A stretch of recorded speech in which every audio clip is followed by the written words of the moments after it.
Today I wanted to introduce to you a gentleman by the name of Stephen Rose.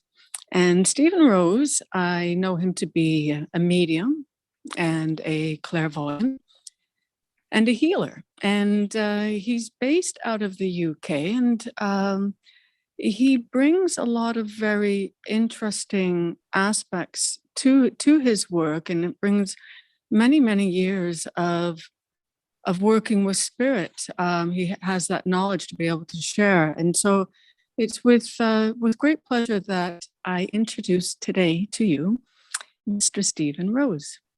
So, hello. Hi, Stephen. Welcome. Thank you very much for joining me today. It is a pleasure to be able to have the opportunity to talk with you.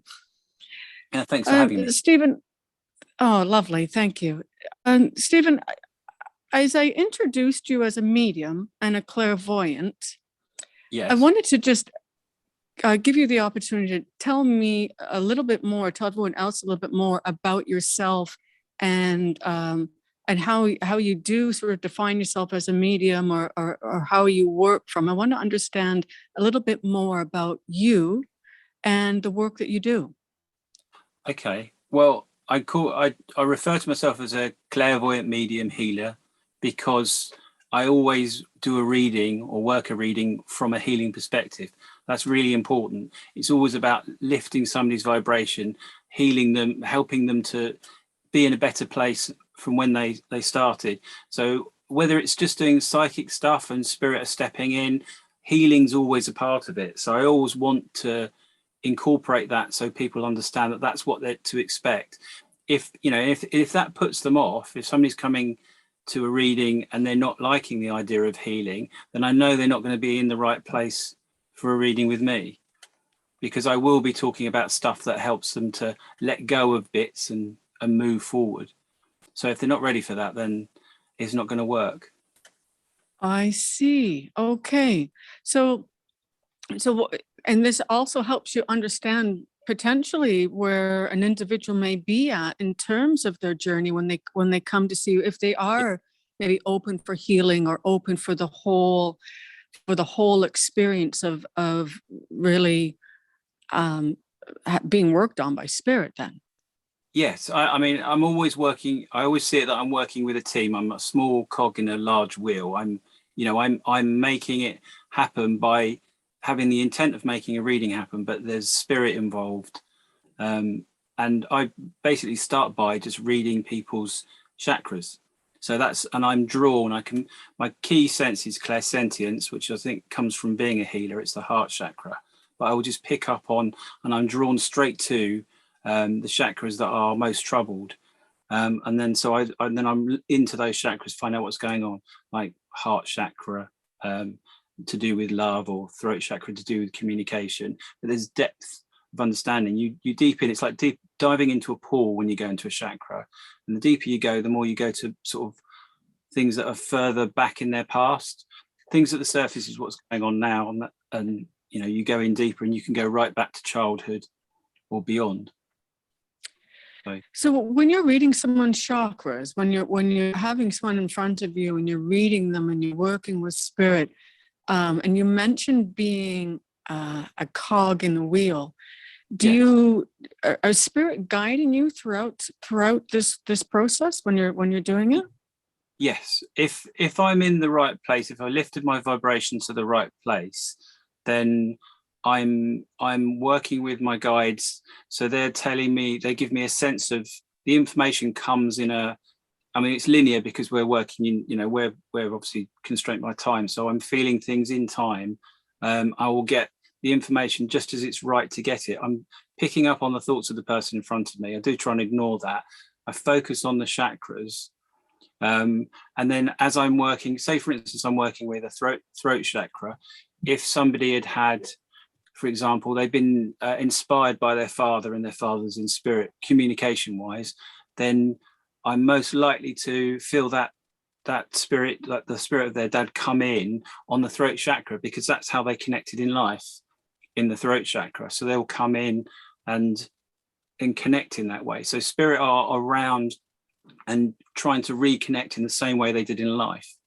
So spirit and my guides will guide me through the process and and tell me where to go next. They very rarely tell me something that I can't give to a client. So everything that I get, I can pass over. Sometimes, very rarely, they'll say, right, the reason they're not receiving that information is because of this. So just, you've given the information, it's been recorded, move on. But quite often I'll get information that is always, as it's needed to be. So when you talk about chakras and you talk about how it affects people, and I'm curious about this, because as you're reading them, it's showing up as energy of their life. So can you explain to me how someone's chakras, how their energy system might impact them in terms of their current physical life then? Yeah, sure. Well, every connection you have to people in your life is you connect to them via their chakras. So when I go to their chakras, I will then go straight to everyone that's key to them. So, and I will know who they're thinking about, what they're worrying about, because as soon as I tune into their heart chakra, I'm taken straight to their children, or I'm taken straight to their husband. If there's something going on with the kids, then I'm straight into that, and I feel that via the chakras and how they pull. But yeah, there's a pool of information for each chakra. So your sacral chakra is to do with creativity. Your sexual stuff is in there as well, but it's really about creativity. But it's also your emotional center, where you feel pleasure and pain and all your emotions are going on. So if I'm drawn into that and I feel the emotions coming up, I feel their emotions, then I know where they're at, and then I'll be taken to the key relationships. If they've just had an argument, I will feel it in the sacral to do with relationships, solar plexus to do with the sense of who they are, throat chakra because they've had it's to do with communication. So I will feel that and I'll get that all at the same time, and it's like a map of the situation. I'm also then drawn to this other person in that moment, and I can feel what the problem was, and then I can be drawn. Then I can go into that the chakras of the partner, say, or the child, and also just feel what's going on. Because I'm clairsentient, I feel the emotions of the person I'm sitting with, but also the emotions of their family, the person that they're connected to, all the ones that are key to them. I also tune in the same way to spirit of their loved ones as they come in. And if I think we have good days and bad days, but if I'm on the case and it's going well, then I will feel the emotions of the family member that comes in through spirit. So feeling it, clairsentience is my key one. But then when that's really working well, then it's claircognizance. Then you just know stuff. And then if they're really good communicators, then I'll get clairaudience, or they'll give me images. But I can tell how they were in life by the way they communicate. All spirit tend to, the way they communicate really is through their emotions. You know how what they feel is what you feel.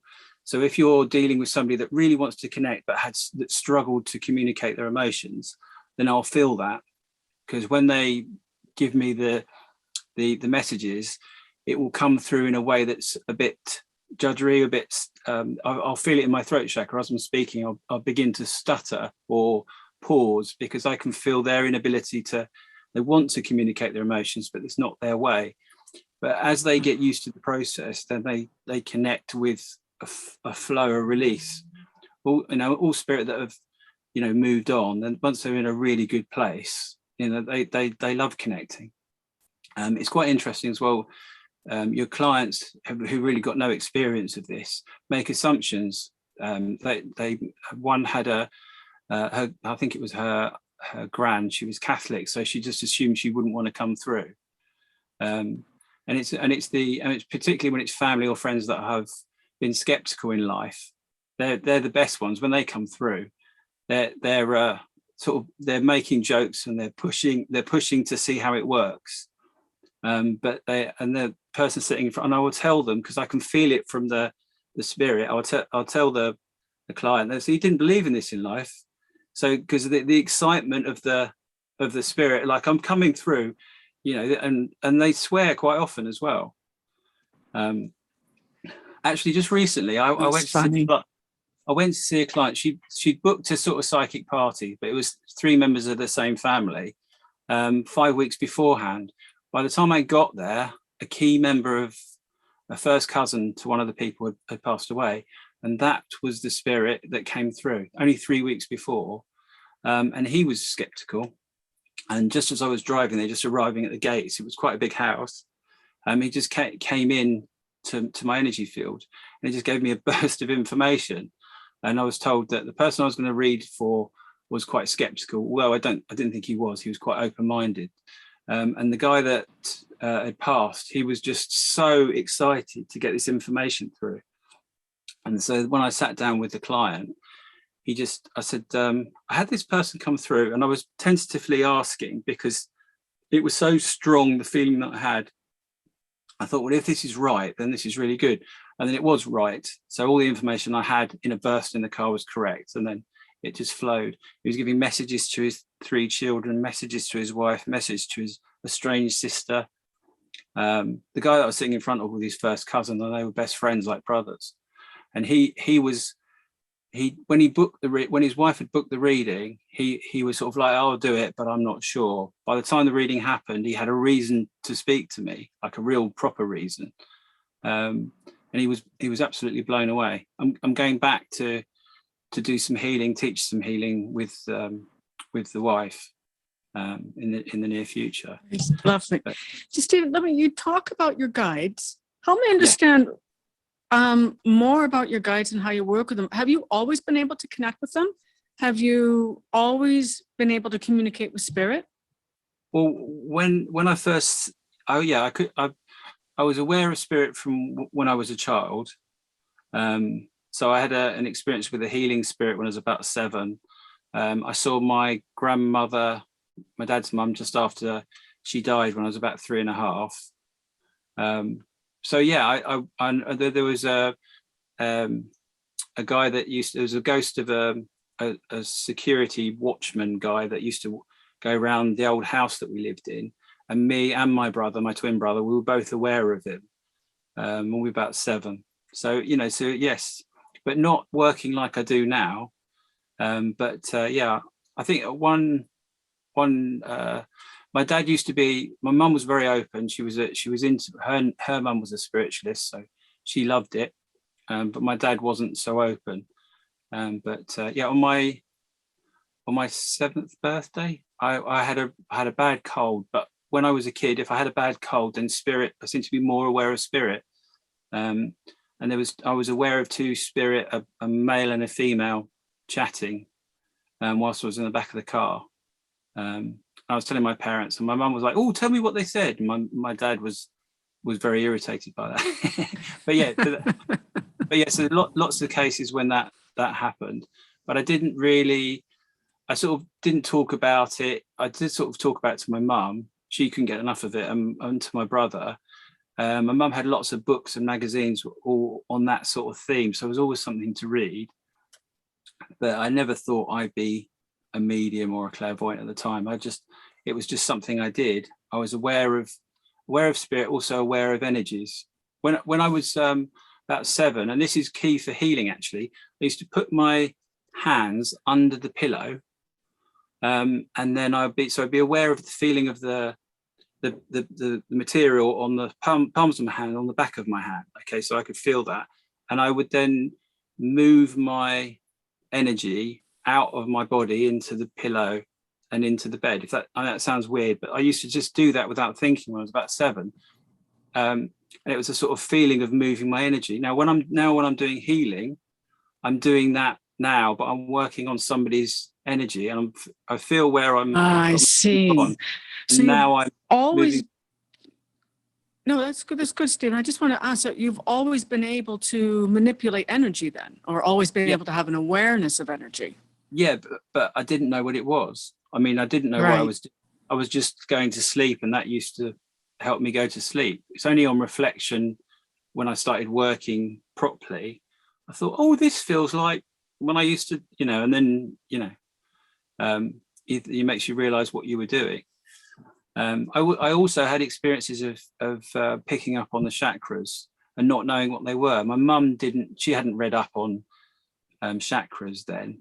I was it's a long time ago, but when I was 7 or 8, but I remember being aware of somebody on TV as a couple, and they obviously had a connection, and I could feel the connection they had. So I was talking to my mum about the connection. I was saying it must be husband and wife. I mean, that's how I thought, and I could feel that connection. She was saying, "Oh, tell me more." But so she was very open and encouraging, but that was picking up on their sacral chakra and the fact they had a connection. So without knowing what a chakra was, I just could feel it and was aware of what was going on. But luckily, my mum encouraged me, as opposed to being, "What are you talking about?" Right. Yeah. So Closed, yeah. it sounds like you've always been in a position where you've been able to nurture your experience and be able to be open with it. Yes. Yeah. But those were only fleeting moments, but they were encouraged, so they stood out and grew into something later. But I knew how it felt and was very interested. My biggest sort of opening up was when I was 20, and I was on holiday on a Greek island, and I got stung on the eye by a Portuguese man of war. So it's really painful, and it was just a combination of things, but it sort of took me out of my body. Anyway, that evening I was happily chatting with my friend and 2 girls we met, and we just sort of chatting as you do, and I just suddenly was aware. I'd opened up, so I know now what had happened. All my chakras had opened up, but I was picking up on the 2 girls. One of them was telling her about her relationship with her mum. I was describing things that I couldn't have known about. The information was coming to me. Claircognizance, it was how it kept coming to me. I was just knowing stuff. And also I was confident about what I was getting, and they were blown away, and they thought it was a party trick and it was all a bit of fun. But it changed my view on how it all works. The confidence I felt with the information coming through made me realize that there really was something to this, and I was always going to be interested in. At the time, it was like a passionate hobby, but it became, what I do now. But yeah, that was a real turning point. So, and is that what someone might describe as a spiritual awakening? Is that what you would call that? Yeah, I think so. I think so. I mean, a real sort of, I think, a real feeling of the energy in the moment, and being completely aware of the energies of the people around me, and spirit were coming in, but I wasn't really focused on the mediumship. It was just my sixth sense, my psychic skills were really taking off. And I was like, whoa, what's going on? My twin brother had already had experiences like that, but that was something that my brother did. And then all of a sudden there's me at 20 and I'm having the same experiences. So both you and your twin had the sort of psychic, sort of mystical experiences.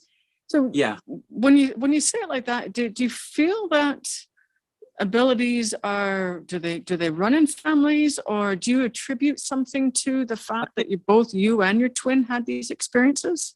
I think there's different aspects to that. One is twins have they can have a very close bond, so they pick up on each other, and they just know. I mean, it was like up until about the age of 6 or 7, it was like thinking as one person.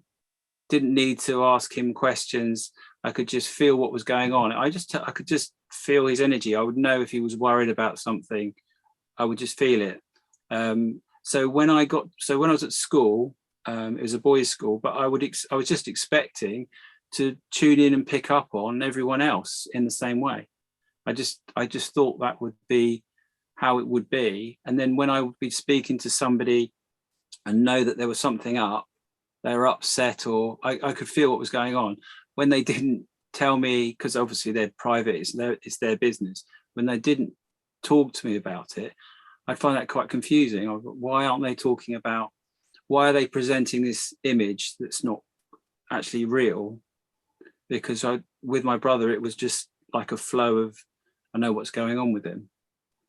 So yeah, so I think being a twin is definitely part of it. Also, when you are a twin, everyone says to you, "Oh, you're psychic." So that they say that to you when you're a twin, because they just assume that everyone knows about that supposed connection, but there really was.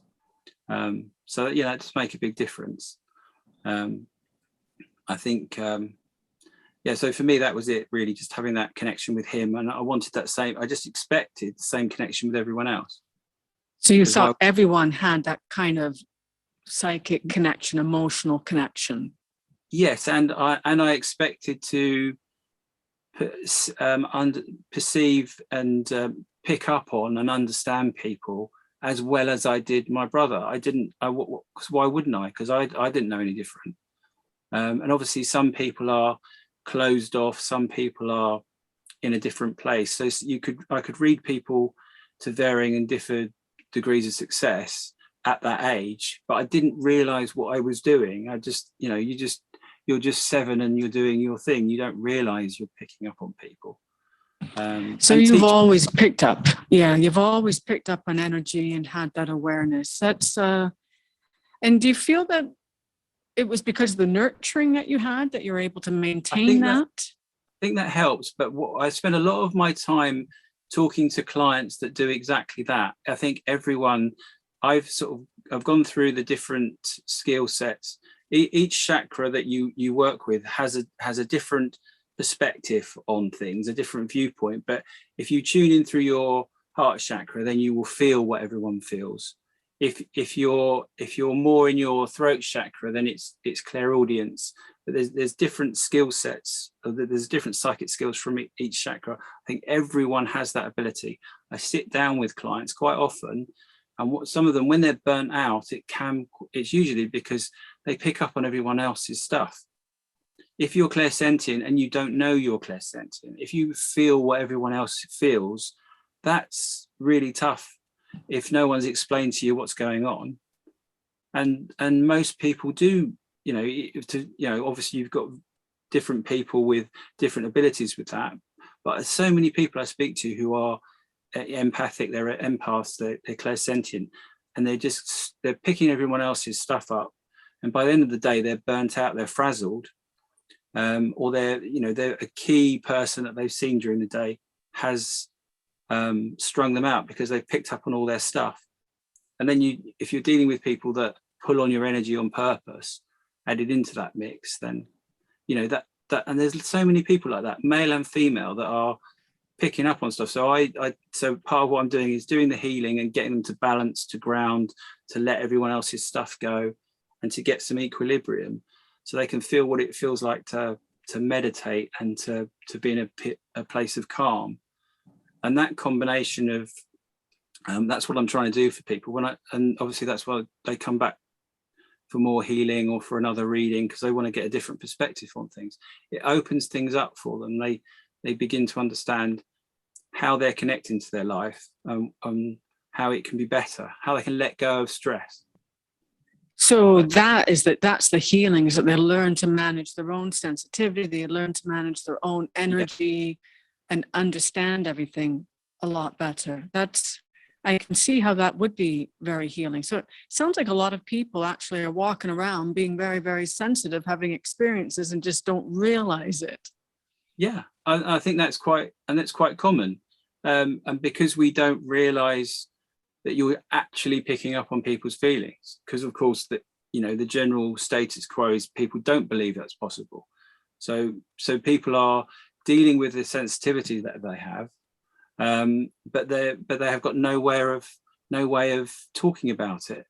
And so when I sit down with somebody like that, and it's quite often the case, I'll pick up on exactly the sort of stuff that they're picking up, exactly the moments where this happened, that happened in that particular day perhaps, and then other key things that have happened in the past. And it's like bearing witness to them. That's what a reading is. You're bearing witness to somebody's experiences without them saying a word. You're just saying, this is you, this is what's going on. And they just go, oh, you understand. How do you understand? And I always try and, like I'm doing now, try and explain how things work, to give them an proper understanding of it. Also, from a mediumship point of view, I do try and work with the person's own gifts. So everyone's got an ability. They might be, I can pick up on if they're clairsentient, or if they clairaudient, they might hear something, and I'll just get them to sort of open up, particularly if they're, you know, desperately trying to get for themselves, not through me. Obviously that's useful if a medium gives a message, but if you can get it yourself, it cuts out the middleman, and it also gives them a sense of, oh, you know, my dad is still going, he's still moving on, he didn't suffer, he's still there, and it means the world to people to get their own connection. So I do focus on that as well, to sort of help people get there. Now, you talk about being in the UK, and that's where you've had most of your training. And Yes. so can you help me understand what the difference is in UK training to perhaps training elsewhere in the world, or what spiritualism looks like in the UK? Yeah, sure. Well, the thing that was great for me in the UK from an early age, sort of around about 20, I sat on a circle, and I sat with people that have got years of experience, 30, 40 years of doing mediumship. And then they just instill that, they just teach you how to work. One of the key things that they focus on is you must work with your guides. Your guides are the ones that are going to give you the information that you need. And that's the key starting point. But so guides is really important. And you'd sit together in a circle, a group of, say, up to sort of 7, 8, and you would feel that personally, I would feel, I mean, I had a natural ability, but sitting in a group of the collective energy of all those people together meant your ability shot up, and so you could do things more easily and with confidence in front of a group of like-minded people. And so we would be taught how to do automatic writing or whatever it was. So that was great. So, and when I met you online, and I've met other people online, and there's all sorts of groups where I get an idea of what how they've been taught in North America. And one of the key things that I was quite puzzled by to start with is talking about trapped spirit, or spirit that need to go to the light, troubled spirits. We used to do what you could call it rescue work. So we used to sit on a circle, a spirit would come in. And I remember the first time I heard it, I thought, what's going on? So, and a member of the group would be, the spirits come in and they need some help. And it could be somebody that's known to one of the people there. It could be the area. It could just be somebody. I mean, the way I was taught from as a child is, if you're tuned in and raising your vibration, you are like a lighthouse. So so there's lots of spirits seeing you and coming in, and the way in which they connect with you is they connect with things that they recognize. So it's because they want to be comfortable, and they'll pick up on your vibration, and they'll connect with it. So you'll pick up on spirit of a similar vibration. And the way I was taught, and this is what's different, is the way I was taught was, if you're in a bad place, or if you're just feeling negative about things, then the spirit that come in will be equally feeling bad about themselves or whatever it is. And so when you pick up on those, that they're connecting with you because they feel a comfort, and then you're trying to help them to go to the light. And when I've been talking to mediums in North America, they don't believe that's the case. They believe that everything is sorted and worked out for people, that as soon as somebody's passed, they're looked after and it's all sorted out, and they get an immediate understanding. But the understanding that I had from being taught in the UK is free will is what's most important. So a spirit can choose to not go to the light, choose not to hang around family, to hang around an area, to hang around a town or a place, or just somebody they want to be around. And they don't want to think about it, they don't want to know about it, and they just want to move on. They don't want to move on to the light because they don't feel worthy.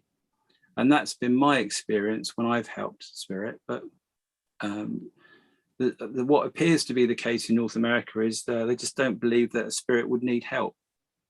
So when we're talking about spirit that needs help, it sounds like when we transition from the physical world to the spiritual world, that we may still have some kind of remaining issues, or that we may not be fully enlightened, or because you talk about maybe choosing not to go to light. So why might a soul not choose not to go into the light?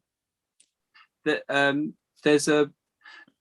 appears to be, I mean, I haven't passed over yet, so I'm only speaking from what I've got from spirit, but there appears to be a transition. I've heard many, and they all, lots of spirit have wanted to tell their family of how they passed over. So they've gone from in their body, you know, in a state of ill health, in pain, and they've just, quite a few have described falling backwards, and they sort of fall out of their body, but into a place of light or into a bed of flowers. It's whatever works for them. And then they're surrounded by people that matter to them, that they feel comforted by. And some will not want to move forward because they get it, they've got it in their head that there is no heaven, and they don't think they're worthy. It's just one of the key things is not thinking you're good enough. So and that can be gone in an instant, but some people just hang on to that. And I've had two friends, one who he wasn't around for long before he transitioned, and another one, it took him a bit of time because he just didn't feel, he never had felt worthy. But the one guy, he was a client, and he went from an aneurysm, and he went like that. So it was a bit of a complete shock to him. And I went and helped with the situation. But that night he came to me, and he was like, Steve, we've got to do this. We've got to do, you know, lots of little jobs around the house that he was just worrying about. And it's exactly how he was in life. He was a worrier.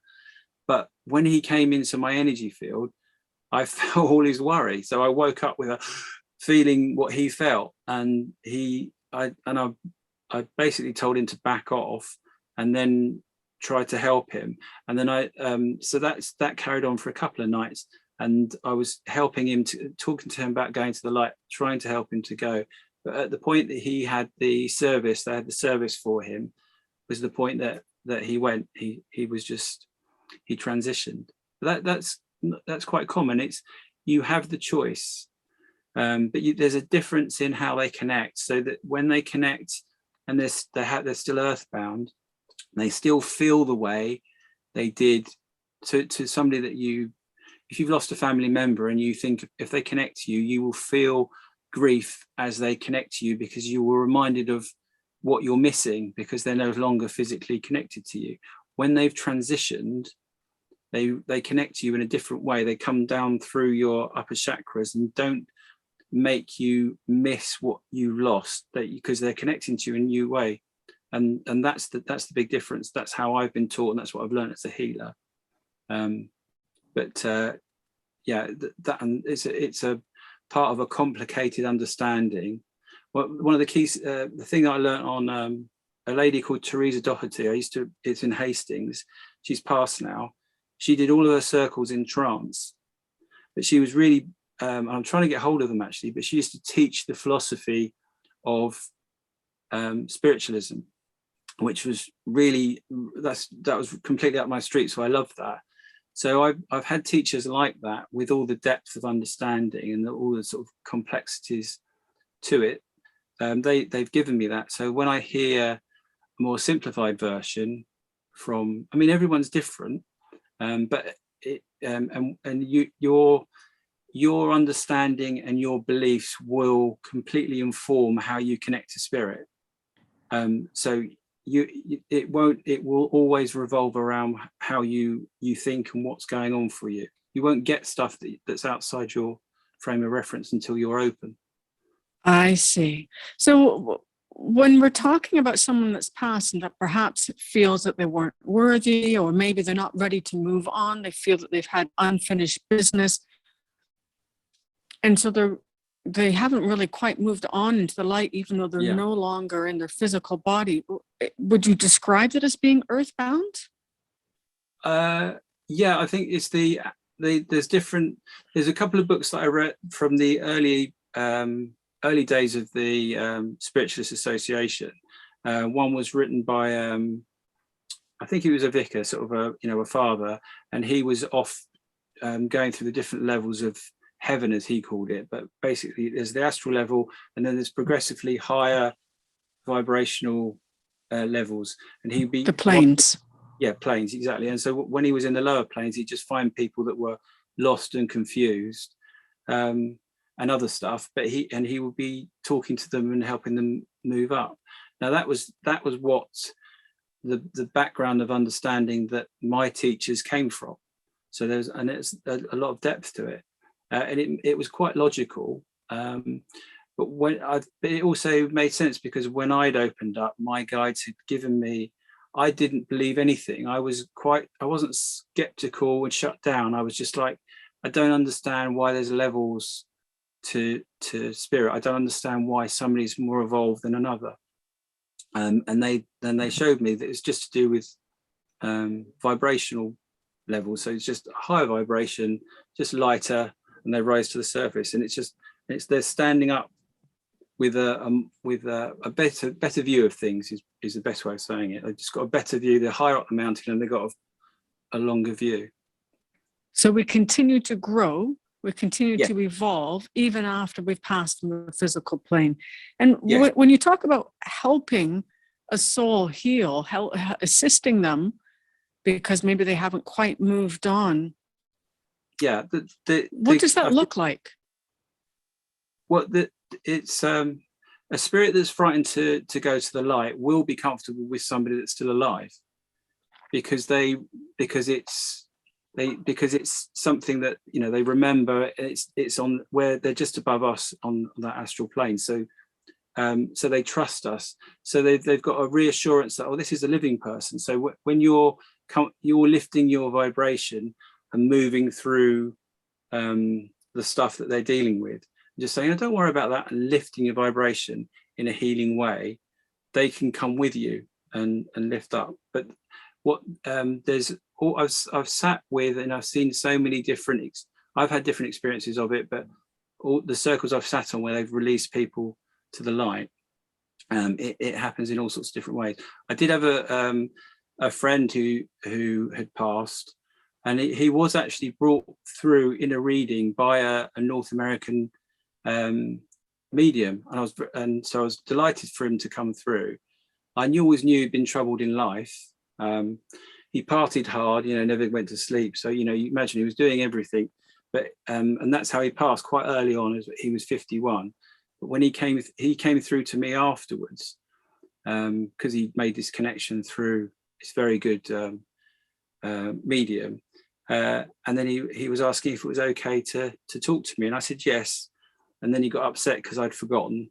And then he came through. Then he came through again, and he came into my energy field, and I could feel he still he was still holding on to a sense of not worthy, not good enough. And all I did was I connected with him in a way which just was completely accepting of him. Nothing about him I was rejecting, and that was healing to him. That cut through his own emotional stuff, and which was tying him down, and lifted his vibration, and then sort of with him and lifted his vibration, and then he's met by spirit that are ready to help him, but with my input as a living person that he trusts and cares about. It just helped him to get over his fear of being rejected, being not worthy. He just couldn't believe that as he approached these other spirit, that he was good enough to be accepted by them. So they couldn't connect with him, because why would they want to connect with him? He would just see rejection where it wasn't there, and he would hold himself back for fear of rejection. And that's so. It sounds like you allowed him to feel love. You allowed him to feel safe. Yeah. You gave him love. Yes. Oh yeah. I mean, I was, because he's older than me, and so I respected him. Lovely guy. He was a model maker on worked in the movie industry, so a really, really talented, really funny guy. But you know, had issues, and part of them was he not accepting himself.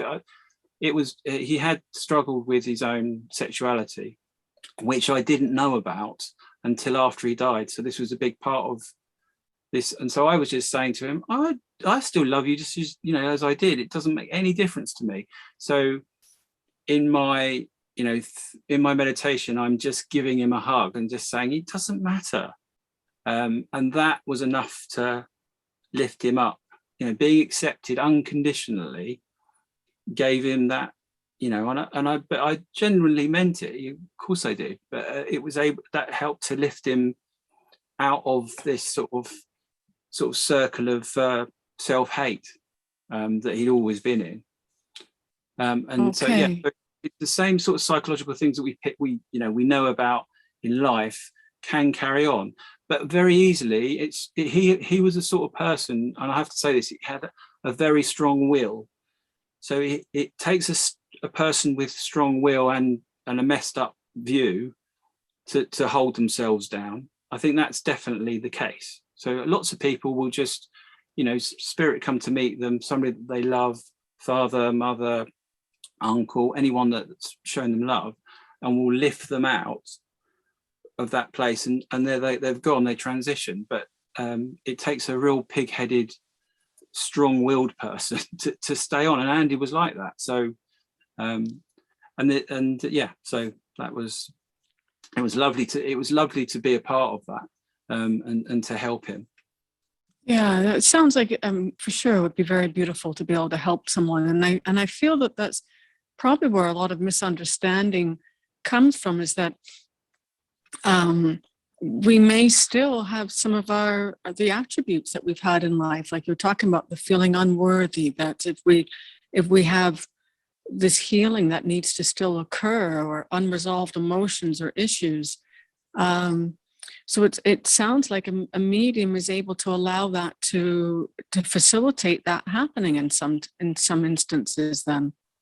Yeah, I was taught, my mum taught me, because my mum was a healer. I think have I said that? But my mum was a healer.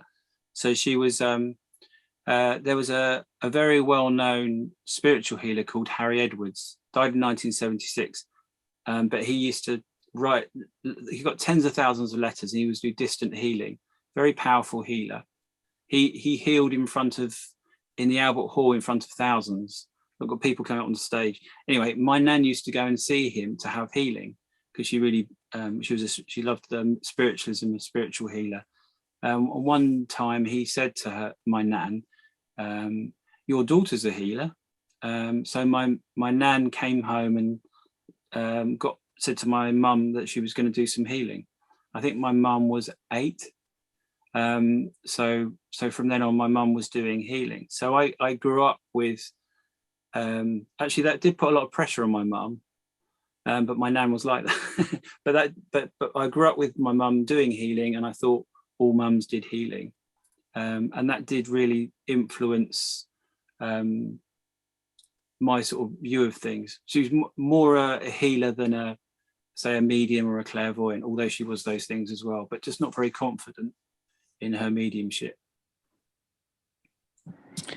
Well, it sounds like you've had a really good opportunity to be able to have your own experience with spirit nurtured, and that it sounds like it's come from your nan. You've had that ability, and that mostly it's come from being nurtured and accepted, and having that allowing that to grow.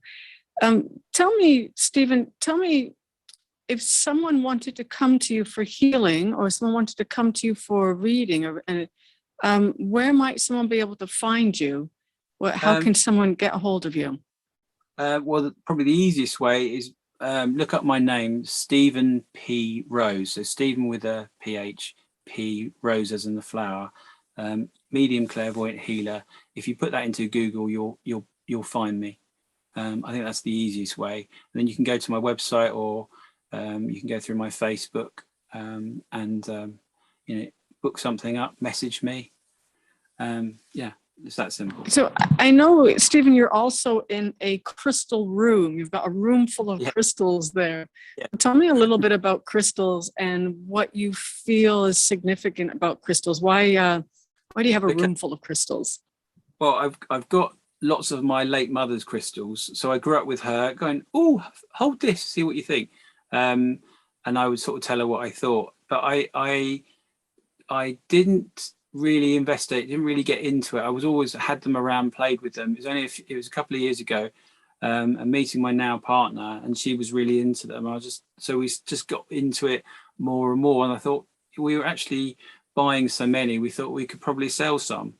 And also it's the healing qualities of the crystals I find fascinating. So when I first set my own first healing room up, I had rose quartz in the four corners. I had clear quartz, and then I started just gradually experimenting with more and more. I think my mum's first thing she ever gave me was some snowflake obsidian. I'm really into petrified wood or shamanic wood. So it's wood that's become rock after been in the earth for millions of years.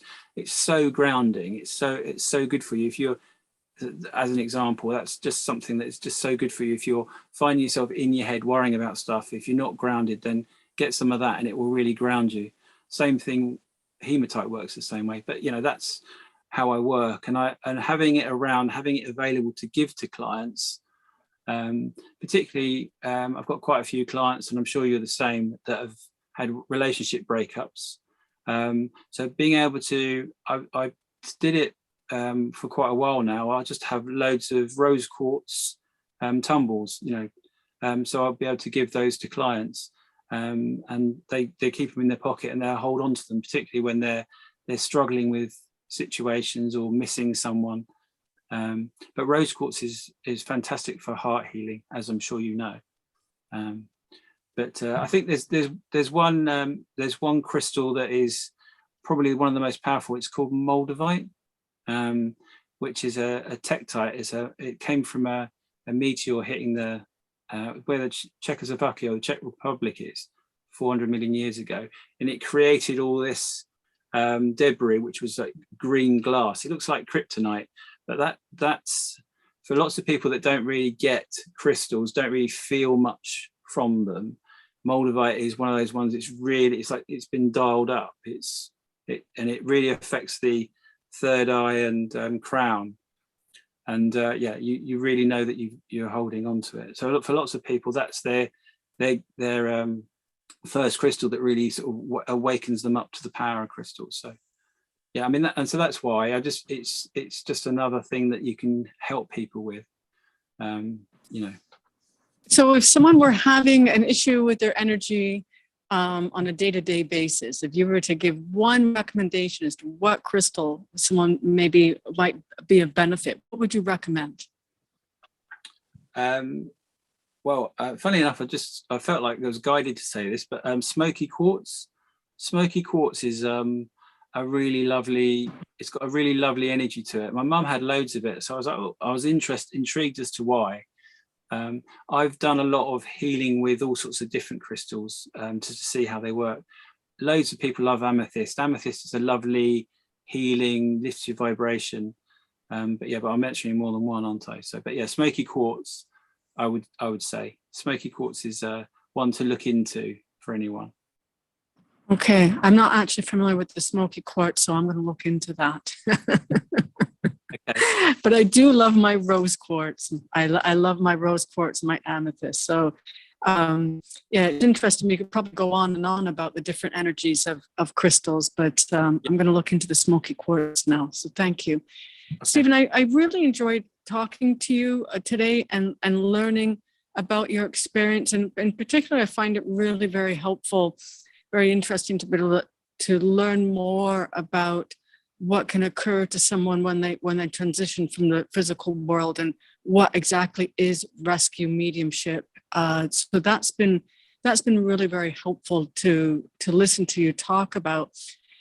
And I know that you do all of your work with love and with a pure intention and a real dedication to spirit. And I'd like to thank you for that. I'd like to thank you for your dedication to spirit and to provide healing. I do feel that the world is in need of a lot of healing right now. And would you want to have anything to add to anyone that may be looking for healing in this moment? Because we are going through some really challenging times right now.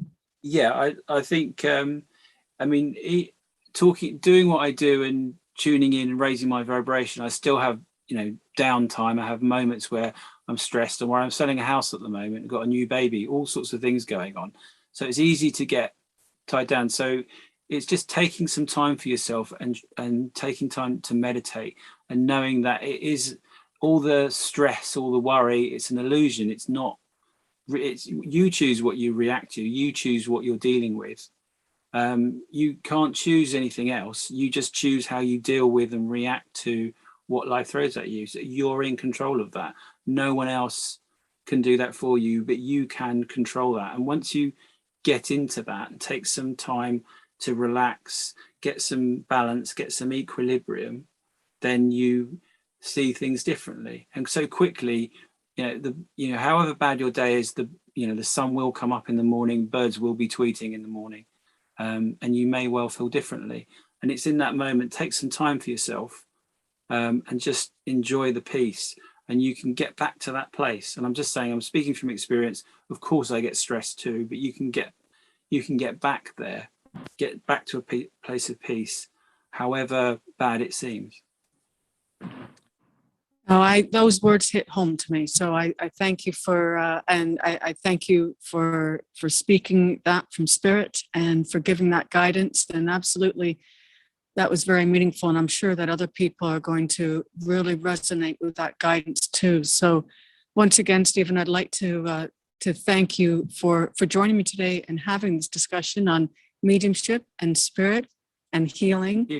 And so if anyone wants to connect with Stephen, remember Stephen Rose.